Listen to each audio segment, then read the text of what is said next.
जिस तरीके से वो एनफ इज एनफ बोल रही हैं, क्या ये धमकी है कि वहां राष्ट्रपति शासन लागू हो सकता है? पश्चिम बंगाल में ममता बनर्जी के सरकार चलाने के तरीके से मेरी बहुत सारी असहमतियां हैं। उत्तर प्रदेश का आप क्या करो? हाँ, उत्तर वही प्रदेश में तो बात। हर दिन ऐसी घटनाएं हो रही हैं। हर दिन दो अभी लड़कियों की ऊपर लाश हाँ, दो लड़कियों की लाश एक पेड़ पर एक ही दुपट्टे से लटकी हुई मिलती है और पुलिस उसको सुसाइड कह देती है। एक दुपट्टे से दो लोगों का 45-45 किलो वजन की लड़कियों का उसको अफोर्ड करना, एक ही साथ फांसी लगा लेना, वो कहीं भी जस्टिफाई नहीं है। बिल्कुल लॉजिकल नहीं है, सही बात। ममता बनर्जी ने अपनी गुंडई से पहले कांग्रेस को खत्म किया और फिर वामपंथी दल को खत्म किया, तो जो आपने रक्त बीज पैदा किया है तो वो आपको भी खाएगा। तो ये जो तरीका है आरएसएस का प्लेस करने का, छोटी पार्टियों को पहले प्लेस करना, उनको खड़ा करना, उसके बाद खा जाना। हालांकि हरियाणा में जनवादी जनता पार्टी के अधिकांश पदाधिकारी गायब हो चुके हैं।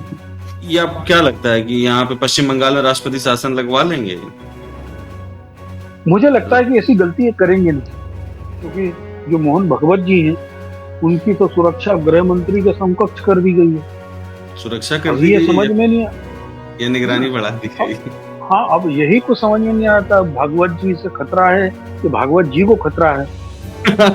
तो है ना, तो अभी एक सांस्कृतिक संगठन, सामाजिक संगठन पे पे किसको इतना बड़ा डर हो सकता है कि उसको इतनी सुरक्षा की जरूरत हो जाएगी? सही बात है। और ये तो देखिए आपकी, और जबकि वो खुद सशस्त्र संगठन है। उनके स्वयं सेवक जो हैं वायनाड से लेके सब जगह लाठी लेके सेवा करने चले जाते हैं, सुरक्षा के लिए सुबह से लाठी घुमाते रहते हैं। शहर में जब वो जो प्रदर्शन करते हैं, अपनी शक्ति प्रदर्शन, तो बताते हैं कि चाइना से निपटने की क्षमता, बोला है संघ के लोगों ने कि हम तो चाइना से 3 दिन में निपट सकते हैं। तो है ना, तो आधिकारिक रूप से तनख्वाह दी जाएगी उनको, जिसको वो इन्फ्लुएंसर नाम दे रहे हैं। ऑब्वियसली इन्फ्लुएंसर वही होंगे जो इनके पक्ष की बात करेंगे।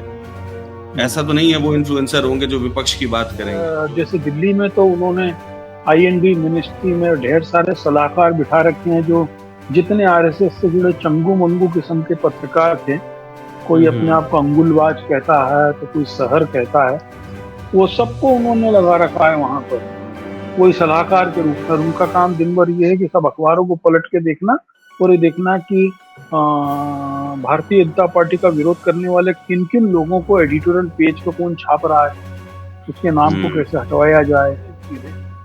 मैं जो महसूस कर रहा हूँ कि फेसबुक से के मीडिया से बहुत सारे लोग अब अपने अलग हो गए, बहुत सीरियस लोग नहीं है। क्योंकि हो क्या रहा है कि जब आप फेसबुक खोलते हो तो आपको जो 80% पोस्ट दिखती है वो आपके मित्रों की नहीं होती। पॉलिसी में तो वो वेटेज ही नहीं होगा कि किसी को उम्र कैद की सजा मिल जाए। तो ये है कि हिमाचल प्रदेश की सरकार देश की पहली ऐसी सरकार बन गई है जिसने बच्चियों की शादी की न्यूनतम उम्र 21 साल की है। ये बड़े अंग्रेजी अखबार क्या कर रहे हैं पंकज जी? देखिए ना, इनमें भी नहीं खबर, ये तो बड़ी अहम खबर है, सच में बहुत महत्वपूर्ण खबर है। और ये इम्पोर्टेंट न्यूज। हमारा एक चीफ मिनिस्टर है, वो विधानसभा में कहता है कि मैं पक्षपात करता हूँ, मैं मियाँ लोगों को नहीं बढ़ने दूंगा, जिसको जो करना हो कर लो। और उससे हमारी राष्ट्रपति जी इनफ इज इनफ नहीं कह पाती। जो व्यक्ति करोड़ों मुसलमानों के खिलाफ इस किस्म की घृणास्पद बातें कर रहा है, उसको बेशर्म तो कहा ही जाना चाहिए। क्या इसमें भय की जरूरत है? देखिए, इतनी बड़ी प्रयोगशाला बना दिया गया असम को सांप्रदायिकता का। क्या कि आरएसएस ने वहां पर लंबे समय से काम किया और कांग्रेस का दुर्भाग्य है, कांग्रेस का निकम्मापन है कि वो इस सांप्रदायिकता को रोक नहीं पाया। योगी आदित्यनाथ और भाजपा बार बार ये कहती है कि जब से हम सत्ता में आए तब से दंगे बंद हो गए। खैर, लोग इसके बारे में कुछ और भी कहते हैं, वो मैं यहाँ नहीं कहना चाहूंगा। पूरी उत्तर प्रदेश की पुलिस को दुर्भाग्यपूर्ण तरीके से इन्होंने एक सांप्रदायिक दल के रूप में बदल दिया है और वो इस समय अपराध रोकने की जगह उसने गाय को पकड़ लिया, उसने ट्रक में मांस जा रहा है, इसी सब पे काम करते। सलाम, नमस्कार, मैं हूं कुणाल पाठक और आप देख रहे हैं द लखनऊ पोस्ट, आज का अखबार। आज के अखबार में है मेरे साथ द इंडिया क्लाइमेट चेंज.com के संपादक पंकज चतुर्वेदी जी। पंकज जी, स्वागत है आपका। नमस्कार। पंकज जी, पहली खबर मुझे लगता है जो हमें उठानी चाहिए वो बीजेपी बंगाल बंद उठानी चाहिए। ये जो 12 घंटे का उन्होंने बंगाल बंद किया है वहां पर, और ममता बनर्जी के इस्तीफे के नाम पर उन्होंने कितना हो हल्ला किया है वहां।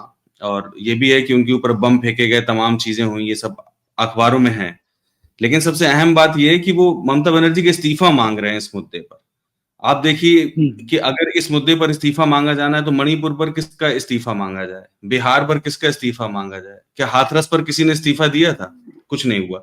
और ऊपर से जो प्रेसिडेंट बोल रही हैं इस समय, एनफ इज एनफ, उनको आज याद आया एनफ इज एनफ। उनको बिल्कुल विनेश फोगाट के मामले में, अन्य रेसलर्स के मामले में कभी कुछ याद नहीं आया ना, मणिपुर के मामले में याद आया। अच्छा, मैं ये समझना चाहता हूं आपसे कि जिस तरीके से वो एनफ इज एनफ बोल रही हैं, क्या ये धमकी है कि वहां राष्ट्रपति शासन लागू हो सकता है? देखिए, आपको बताएं, ये बड़ा दुखद है कि हम्म। हमारे जो राष्ट्रपति जी होते हैं वो हमारी तीनों सेना के नायक होते हैं, जी। और मणिपुर में एक हम्म। वर्किंग फौजी की पत्नी के साथ में हम्म। जो हरकत हुई थी, वो दुनिया में ऐसी निकृष्ट और नीच हरकतें प्रायः कम होती हैं, और कुछ नहीं जो बोली थी युद्ध वो उसने। अपराध की श्रेणी में थी। हम्म। न वो बोली थी, न उनकी जो लेफ्टिनेंट थी राज्यपाल वहां की, वो भी उस समय एक महिला थी और जनजाति से थी, अनुसुईया उइके, न उनको बोलने दिया गया था, न नीचे से हम्म। ऊपर तक कोई बोला था। देखिए, पश्चिम बंगाल में ममता बनर्जी के सरकार चलाने के तरीके से मेरी बहुत सारी असहमतियां हैं, हम्म। लेकिन एक चीज बताएं, हम्म। वो दुर्भाग्यपूर्ण घटना हुई, और उस हम्म। दुर्भाग्यपूर्ण घटना के 24 घंटे के अंदर बंगाल पुलिस ने जिस व्यक्ति को पकड़ा, और अब सीबीआई भी कह रही है कि उस कांड का मुख्य अभियुक्त या ना एकमात्र अभियुक्त तो वही है। तो तो अब बंगाल इतनी की विभत्स सरकार की घटना का इतनी विभत्स घटना का सिर्फ एक ही अभियुक्त है? अभी तक तो जिसको पकड़ा गया है उसको माना ही गया है। देखिए, मैं हम्म। जांच अधिकारी नहीं हूँ, बिल्कुल बिल्कुल सही सीबीआई बात है, जो सीबीआई साफ के बात है। लोग जो जांच कर रहे हैं, तो जाहिर है हम्म। कि उनको भी अकाउंटेबिलिटी है। हमें मान के बिल्कुल। चले कि उनको जुडिशरी के लिए अकाउंटेबिलिटी है, जो वो फॉरेंसिक और लीगल डॉक्यूमेंट इकट्ठा कर रहे हैं उसके लिए है। तो अभी तक उन्होंने उस व्यक्ति को हम्म। भी माना है, तो इसका मतलब है कि बंगाल पुलिस की जांच तो कहीं गलत थी नहीं। हम्म। देखिए, दो अलग अलग मसले हैं। जांच कैसी चल रही थी? हम्म। क्या जांच में किसी मुख्य अभियुक्त को बचाने की कोशिश की गई थी? अब वहां पे क्या हो रहा है, जो कर कॉलेज है उसका जो प्रिंसिपल है वो और अनियमितताओं में शामिल है, उसके मुकदमे कायम हो रहे हैं। हम्म। उसका इस अनफॉर्चुनेट घटना से कोई वास्ता नहीं है। दूसरी चीज की, हम इस्तीफे की मांग जब करते हैं, उत्तर प्रदेश का आप क्या करो? हाँ, उत्तर वही प्रदेश में बात। तो हर दिन ऐसी घटनाएं हो रही हैं। हर दिन दो अभी ऊपर लड़कियों की खबर बन लाश गया ना। हाँ। दो लड़कियों की लाश एक पेड़ पर एक ही दुपट्टे से लटकी हुई मिलती है, और पुलिस उसको सुसाइड कह देती है। वो, हम्म। यदि हम मोदी टेलर का क्रिमिनोलॉजी पैनोलॉजी की जो किताब है, जो जिसको दुनिया में क्रिमिनोलॉजी पैनोलॉजी फॉरेंसिक साइंस का अ, बाइबल माना जाता है, मोदी टेलर बुक, उसके तरीके से भी, जिस तरीके से उनके फंदे लगे हैं, एक दुपट्टे से दो लोगों का 45-45 किलो वजन की लड़कियों का उसको अफोर्ड करना, एक ही साथ फांसी लगा लेना, वो कहीं भी जस्टिफाई नहीं हो रहा बिल्कुल लॉजिकल नहीं है, सही बात। है ना? तो अब मुझे नहीं मालूम है कि वहां पे पुलिस किस तरीके की जांच कर रही है, क्योंकि मैं मौके पे भी नहीं हूँ। तो जितना मैंने फॉरेंसिक साइंस के अकॉर्डिंगली पढ़ा है और जो फोटोग्राफ्स देखे मैंने, उससे वो घटना पे शक हो रहा है। यूपी में हम्म। तो हर दिन ऐसी घटनाएं हो रही, बिहार में भी हो रही, मध्य प्रदेश में भी हो रही। देखिए, हम्म। हमको ये समझना होगा कि क्या एक सरकार के इस्तीफे से ये घटनाएं खत्म हो जाएंगी? निर्भया कांड के बाद में इतने सारे रूल बने थे, दिल्ली की और केंद्र की सरकार टॉपल अप हो गई थी, तो क्या उसके बाद ऐसी घटनाएं किन्हीं राज्यों में बंद हुई? हम किस बिल्कुल। माइंडसेट के साथ काम कर रहे हैं? भारतीय जनता पार्टी के सक्रिय पदाधिकारी बनारस में आईआईटी की लड़की के साथ में मॉलेस्टेशन के साथ पकड़े जाते हैं और पकड़ने हम्म। में उनको 3 महीने लगते हैं, तब तक वो मध्य प्रदेश में चुनाव प्रचार कर रहे थे, है ना। तो हमारी मानसिकता क्या है, हमारी मानसिकता में लोग हमारे समाज की मानसिकता को बदलने की जगह, लो आज सरकार बदल दी, राष्ट्रपति जी को अब जैसा लग रहा है कि बहुत हो चुका, हम्म। अब की बार महंगाई की मार, उसी तरीके का उनका नारा हम्म। है ना, बहुत हुई महंगाई की मार टाइप का ही उन्होंने नारा दिया है ये। हाँ, उसी टाइप का क्योंकि ही है, बिल्कुल सही बात। है ना, बंगाल में जितने एग्रेसिवली ममता बनर्जी सरकार है, उससे ज्यादा एग्रेसिवली भारतीय जनता पार्टी के लोग हैं। और इसमें कहीं कोई शक नहीं है कि हाईकोर्ट की मदद से, केंद्रीय एजेंसियों की मदद से लगातार बंगाल की सरकार को टॉपल अप करने की कोशिश की जाती रही है। लेकिन ममता बनर्जी अपनी पकाई हुई खीर को ही खा रही है। ममता बनर्जी ने अपनी गुंडई से पहले कांग्रेस को खत्म किया और फिर वामपंथी दल को खत्म किया। तो जो आपने रक्त बीज पैदा किया है तो वो आपको भी खाएगा। हाँ, सही बात है, वही रक्त बीज खा रहे हैं। अच्छा, एक चीज और देखिए आप, इसमें ये अमर उजाला में उनका एक बयान छपा है। छात्र परिषद की रैली में कहा, मैं इसको पूरा पढ़ देता हूँ। छात्र परिषद की रैली में उन्होंने कहा कि मुझे बहुत गालियां दी गईं, अपमानित किया गया, मैंने कभी इन लोगों से बदला नहीं लिया। भाषा देखिए आप उनकी। हमने कहा था बदला नहीं, बदलाव चाहिए। अब वह बात नहीं है। आज मैं कह रही हूं, जो करना जरूरी है वह आप अच्छे से समझ कर करेंगे। इंस्टिगेट कर रही हैं, देखिए आप। उन्होंने कहा, मैं अशांति नहीं चाहती, पर जो बदनाम कर रोज परेशान कर रहे हैं, उन्हें आप डसे नहीं पर फुफकार तो सकते हैं ही। अब और क्या बचा है? पूरा लगातार वहां पर हिंसा बनी हुई है। आप अपने छात्र परिषद के कार्यकर्ताओं से इस तरीके से बात कर रही हैं, तो वो क्या करेंगे? डसेंगे नहीं, फुफकारेंगे सिर्फ। उनकी नहीं, उसके फुफकारने अंदर का एक क्या मतलब? इसमें ये it's a part of the statement.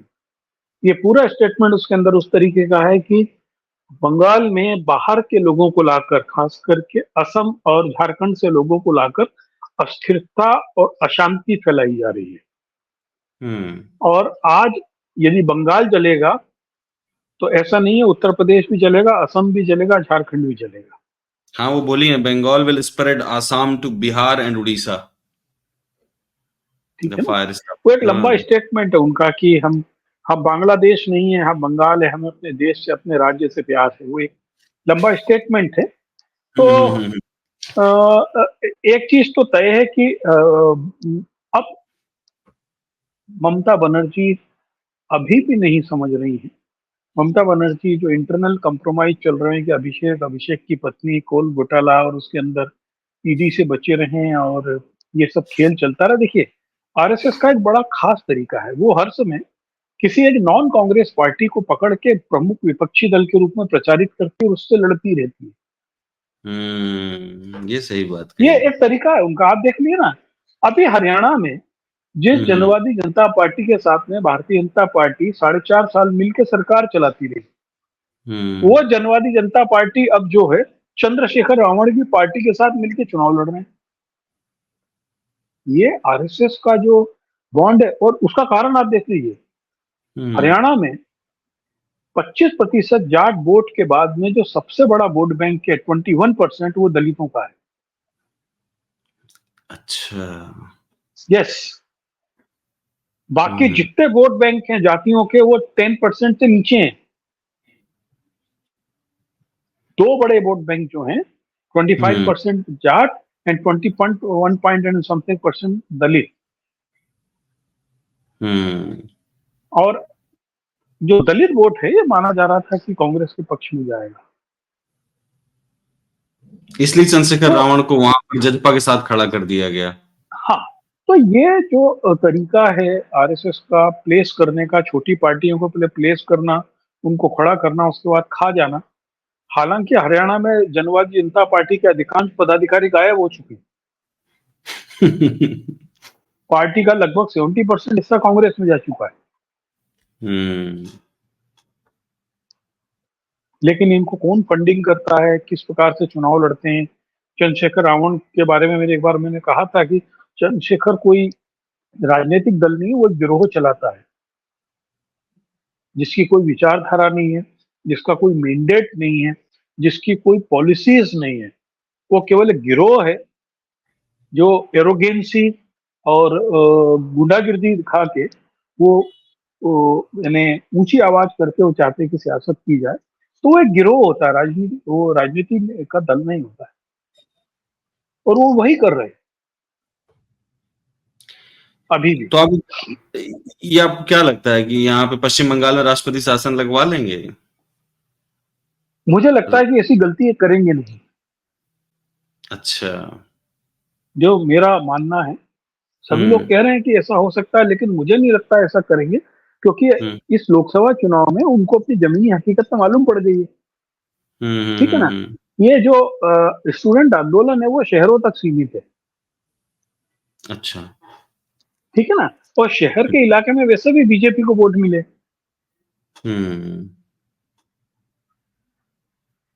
जितना इस प्रकार की वो हरकत कर रहे हैं उतना बंगाल का जो मुस्लिम वोटर है, वो दलित वोटर है, कंसोलिडेट होता जा रहा है। तो फिर राष्ट्रपति को बीच में आने की क्या जरूरत थी?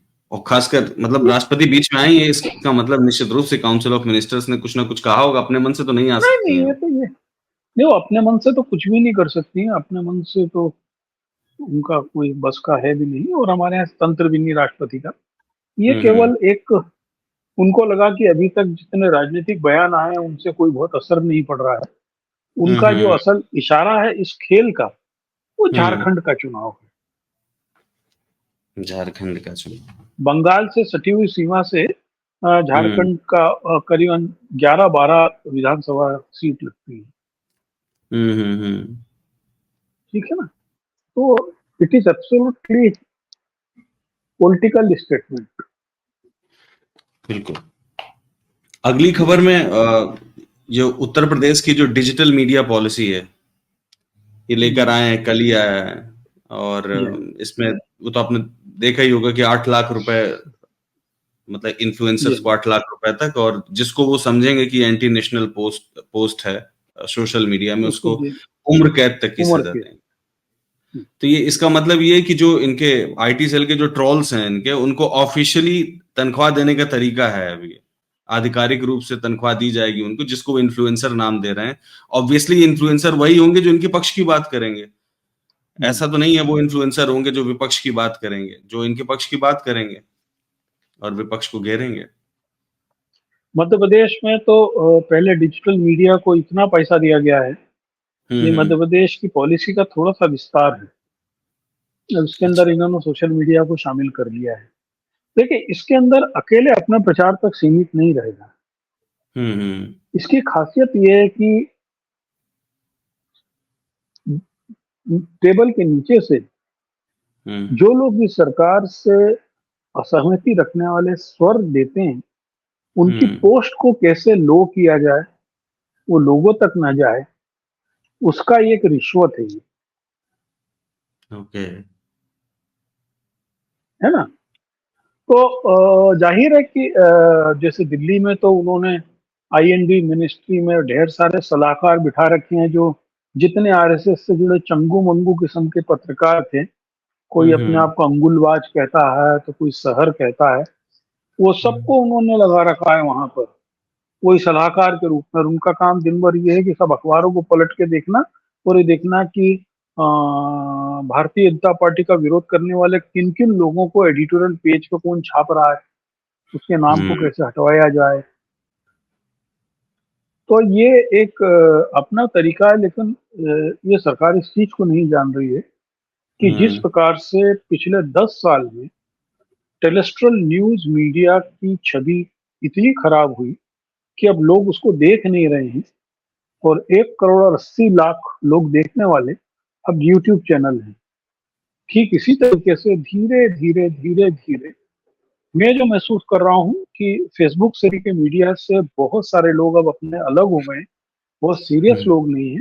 क्योंकि हो क्या रहा है कि जब आप फेसबुक खोलते हो तो आपको जो 80% पोस्ट दिखती है वो आपके मित्रों की नहीं होती है, हाँ, ये वो बात तो किसी सही है। ग्रुप्स की होती है, किसी कीमत की होती है।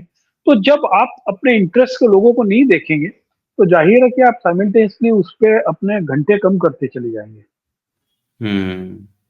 और फिर उसकी स्थिति वही होगी कि अंजना ओम कश्यप और वो अभी क्या नाम है, गोस्वामी, अर्नब चिल्लाते अभी रहेंगे, उनके देखने वालों की संख्या खत्म होती चली जाएगी।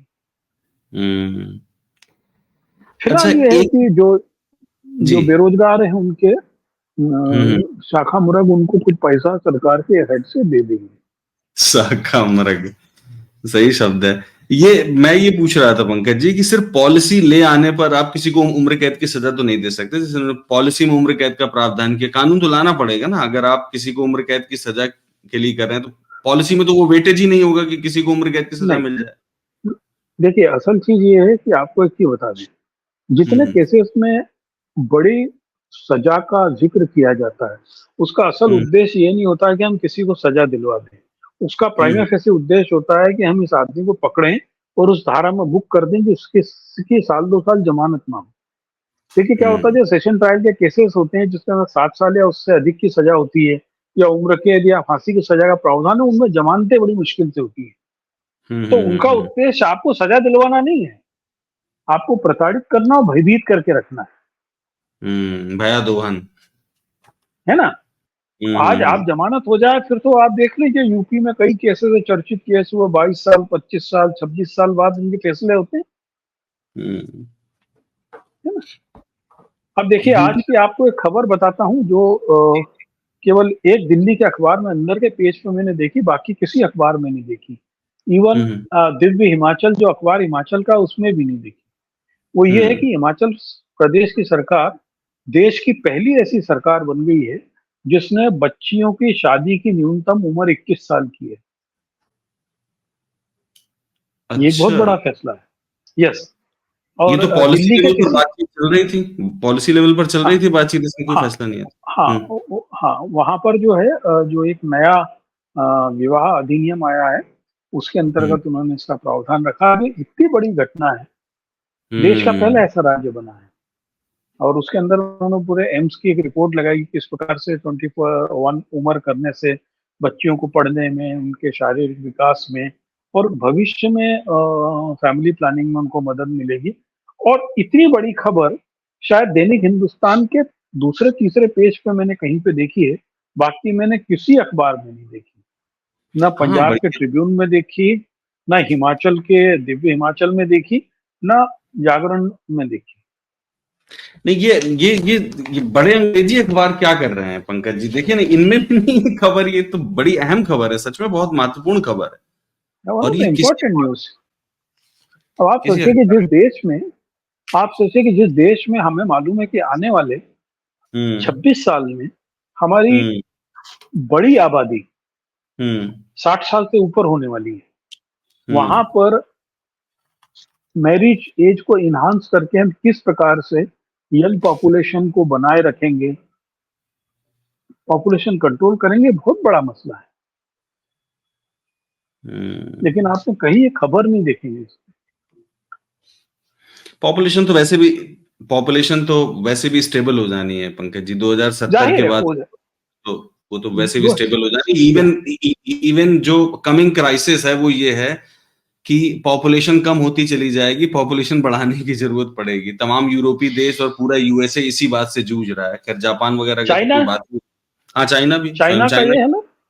बिल्कुल पॉलिसी बदली उन्होंने अपनी, उन्होंने भी पॉलिसी बदल दी और अपनी। हमारे यहाँ हमारा एक चीफ मिनिस्टर है, वो विधानसभा में कहता है कि मैं हम्म। पक्षपात करता हूं, मैं मियाँ लोगों को नहीं बढ़ने दूंगा, जिसको जो करना हो कर लो। और उससे हमारी राष्ट्रपति जी इनफ इज इनफ नहीं कह पाती। अच्छा ये तो बताइए कि कम से कम ऐसे चीफ मिनिस्टर को हम मतलब ऑनलाइन ऐसे खुलेआम बेशर्म तो कह ही सकते हैं। जो व्यक्ति निश्चित। जो व्यक्ति जो व्यक्ति करोड़ों मुसलमानों के खिलाफ इस किस्म की घृणास्पद बातें कर रहा है, उसको बेशर्म तो कहा ही जाना चाहिए। क्या इसमें भय की जरूरत देखिए है? आपको एक चीज बताएं, लोग यहाँ तक इस खबर को बड़ा फिल्टर करके आ रहे हैं। अपर असम में दो किस्म की नफरत चल रही है, एक मियाँ हम्म। के खिलाफ और एक हम्म। मारवाड़ी के खिलाफ। मारवाड़ी असम के हर गांव गांव में है। मारवाड़ी में राजस्थान से गए हुए लोग हैं, 5-5, 7-7 पीढ़ी से वहां पर। वहां पे एक लड़की से छेड़छाड़ के मामले में 2 मारवाड़ी लड़के पकड़े गए थे। उसके बाद में पूरे मारवाड़ी समाज से माफी मंगवाई गई थी। हम्म। और जो मियाँ है, मियाँ बेसिकली क्या है कि बांग्ला भाषी मुसलमान है। हम्म। असम में दो किस्म के मुसलमान हैं, तो असमिया भाषी और बांग्ला भाषी। ऐसा कह दिया गया है कि बांग्ला भाषी जो मुसलमान है वो सभी अवैध आव्रजन है, ऐसा इन लोगों ने प्रचार किया। हम्म। अब वहां की स्थिति है कि कुछ घटनाएं ऐसी हुई हैं कि जो लुंगी वाले बांग्ला भाषी मुसलमान थे, उनको सड़क के ऊपर घुटने के बल बैठने को मजबूर किया गया, उनको बेइज्जत किया गया, लोगों के दरवाजों पर जाकर, मारवाड़ियों के भी और मियाँ के भी, बोला गया कि 4 दिन में असम को से छोड़ के चले जाओ। वहां पर इस लेवल पर तनाव हुआ। और उसके बाद ये हो गया, अपर असम में जो मुस्लिम है, मियाँ जिनको कहते हैं, उन लोगों ने अपनी मछलियां लोअर इलाके में बेचने से मना कर दिया, और उसको लेकर वहां पर विवाद चल रहे हैं, झगड़े हो रहे हैं रोज। वो कह रहे हैं कि हमको आप प्रताड़ित करोगे, हम आपको मछली नहीं बेचेंगे। अब असम और बंगाल में यदि मछली नहीं मिलेगी तो गजब किस्म का सामाजिक विग्रह खड़ा हो रहा है। तो इस स्तर पर इस व्यक्ति ने वहां पे नफरत बो दी है कि आप सोच नहीं सकते हैं। जो इतनी बड़ी प्रयोगशाला बना दिया गया असम को सांप्रदायिकता का, जबकि मेरे एक मित्र हैं, बहुत पुराने मित्र हैं, वो जोरहाट के रहने वाले हैं। उनकी एक बहन डॉक्टर है और एक बहन प्रोफेसर है, और हम्म। उनकी दोनों बहनें, वो इस समय 80-80 साल उम्र की। वो अपने समय में जोरहाट में कोई स्कूल नहीं हुआ करता था, उनकी प्राइमरी एजुकेशन मकदम मदरसे में ही हुई है। हम्म। तो वो राज्य बहुत खूबसूरत था। वहां पर शंकर देव की जो आइडियोलॉजी है, वो बिल्कुल। निर्विकार और निरंकार देव को लेकर रही है, और वो कभी भी सांप्रदायिक नहीं रही। कभी नहीं, कभी सांप्रदायिक नहीं था। और लेकिन वो इस शंकरदेव ने तो रेवोल्यूशन ला दिया था वहां पर। है ना, तो हम्म। अब नाम घरों में भी सांप्रदायिक लोग घुसते हैं वहां पर। तो क्या है कि हम्म। आरएसएस ने वहां पर लंबे समय से काम किया, और कांग्रेस का दुर्भाग्य है, कांग्रेस का निकम्मापन है कि वो इस सांप्रदायिकता को रोक नहीं पाया, और समय रहते उन्होंने संघ के लोग। पंकज जी, ये एक खबर है, इसमें लिखा हुआ है अमर उजाला में, सपा सत्ता में आई तो प्रदेश में फिर कराएगी दंगे, योगी। हम्म, अच्छा, हम्म, योगी आदित्यनाथ और भाजपा बार बार ये कहती है कि जब से हम सत्ता में आए तब से दंगे बंद हो गए। खैर, लोग इसके हम्म, बारे में कुछ और भी कहते हैं, वो मैं यहाँ नहीं कहना चाहूंगा। लेकिन इसके लेकिन एक खबर और है जो लोकल इसमें छपी है, अमर उजाला में। नशे में धुत युवकों ने चारबाग के प्लेटफॉर्म पर दौड़ाई एसयूवी। ऐसी। चारबाग के प्लेटफॉर्म नंबर 1 पर एसयूवी दौड़ाई है। मेरे सामने जो गाड़ी खड़ी है एसयूवी, उसमें भाजपा का हम्म, झंडा। हम्म, आप सोचिए कि वहां मतलब लखनऊ में खुद लॉ एंड ऑर्डर की स्थिति बहुत गड़बड़ है। किसी को भय ही नहीं है। जिसकी गाड़ी में भारतीय जनता पार्टी का झंडा लगा होगा, उसको कोई भय नहीं, वो कुछ भी कर सकता है। वरना इतनी हिम्मत होती किसी की कि प्लेटफॉर्म नंबर 1 पे गाड़ी बिल्कुल। गाड़ी चढ़ा देता। नहीं, आप ये जीआरपी। देखें ना कि ये जो सुशासन के दावे हैं, ये सुशासन के दावों का, मैंने उसका मकान तोड़ दिया, ये आपका हाँ, लाइन एंड ऑर्डर नहीं है। मुझे बिल्कुल। ऐसी मौका ही नहीं मिला कि वो क्राइम करे, क्योंकि हम्म। पुलिस का काम प्रिवेंशन है, हम्म। एग्जीक्यूशन तो उसके बाद आता है। आप प्रिवेंट ही नहीं कर, क्योंकि क्या है कि पूरी उत्तर प्रदेश की पुलिस को दुर्भाग्यपूर्ण तरीके से इन्होंने एक हम्म। सांप्रदायिक दल के रूप में बदल दिया है। और हम्म। वो इस समय अपराध रोकने की जगह उसने गाय को पकड़ लिया, उसने ट्रक में मांस जा रहा है, इसी सब पे काम करते रहे। और एक पैरेलल गुंडों की फौज खड़ी हो गई है, जो हर जगह जाकर, शायद पिछली बार हम बात कर रहे थे, तो गाजियाबाद में क्रॉसिंग रिपब्लिकन एक पॉश इलाका है, वहां हम्म। पर एक लेडी के बच्चे की तबीयत खराब थी। उसने अपने घर में एक मदरसे से कुछ बच्चों को बुला के कुरान ख्वानी कराई, जैसे हमारे यहाँ रामायण या गीता का पाठ होता है। कॉलोनी के लोगों ने हंगामा किया कि अंदर धर्म परिवर्तन चल रहा है। पुलिस आ गई। हम्म। जब वहां मालूम पड़ा तो उन्होंने बोला मेरी लड़की की तबीयत खराब है, उसके शिफा के लिए हमने कराया। तो अल्टीमेटली वहां क्या हुआ कि जो गार्ड है, उससे एक कंप्लेंट करवाई गई कि यहाँ जो लोग आए थे वो चाकू छुरे लेके आए थे, उन्होंने चाकू छुरे से मुझको मारने की कोशिश की, और अंदर जबरिया घुस गए।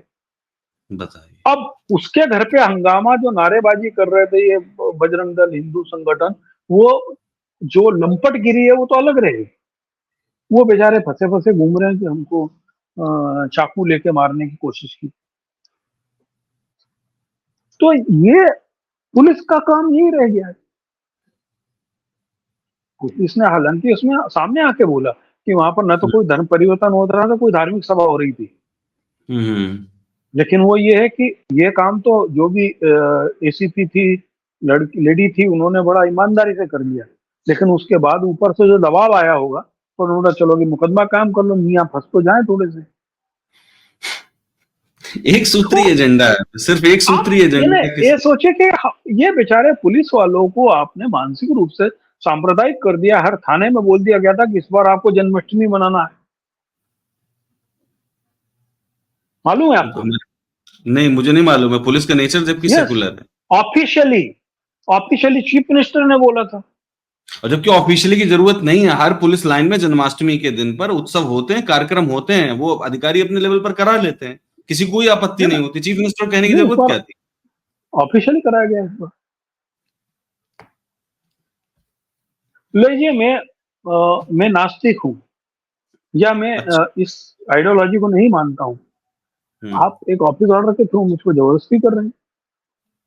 तो पूरी उत्तर प्रदेश की पुलिस का जो चरित्र बदलने की कोशिश हो रही है, अभी जो हम्म। सिपाहियों की भर्ती, दुर्भाग्य से मुझे लग रहा है कि संघ के लोगों को वो भर्ती कर लिया है इन्होंने, न जाने क्या कर। क्योंकि जो मोहन भगवत जी हैं, उनकी तो सुरक्षा गृह मंत्री के समकक्ष कर दी गई है। सुरक्षा कर अब दी ये गई है समझ में नहीं या है ना? निगरानी बढ़ा दी अब गई। हाँ, अब यही कुछ समझ में नहीं आता, भागवत जी से खतरा है कि भागवत जी को खतरा है। तो है ना? तो अभी ये समझ में नहीं आ रहा है, क्योंकि सही। शरद पवार ने तो साफ साफ बोला था, भाई मेरी निगरानी बढ़ाने के लिए आप लोग ये सुरक्षा कर रहे हो, मुझे मेरे को कोई खतरा नहीं है। बिल्कुल, उन्होंने कहा था, हाँ। उनको दिक्कत है है ना, ना? महाराष्ट्र में दिक्कत है, वो जानते हैं कि महाराष्ट्र की सत्ता चली जाएगी। तो हम आप सोचिए कि एक सांस्कृतिक संगठन, सामाजिक संगठन पे का पे किसको इतना बड़ा डर हो सकता है कि उसको इतनी सुरक्षा की जरूरत हो जाए? सही बात है। और ये तो देखिए आपकी, और ये जबकि जो, वो खुद सशस्त्र संगठन है। उनके हाँ। स्वयं सेवक जो हैं, वायनाड से लेके सब जगह लाठी लेके सेवा करने चले जाते हैं, सुरक्षा के लिए सुबह से लाठी घुमाते रहते हैं। शहर में जब वो जो प्रदर्शन करते हैं, अपनी शक्ति प्रदर्शन, तो बताते हैं कि चाइना से निपटने की क्षमता, बोला है संघ के लोगों ने कि हम तो चाइना से 3 दिन में निपट सकते हैं। तो है ना? तो वो लाठीबाज जो गिरोह है, उसकी हाँ, जगह उनको सीआईएसएफ की सुरक्षा देनी पड़ रही है। और तो देखिए, देखना पड़ेगा कि यूपी पुलिस में कौन कौन लाठीबाज घुसे आते हैं।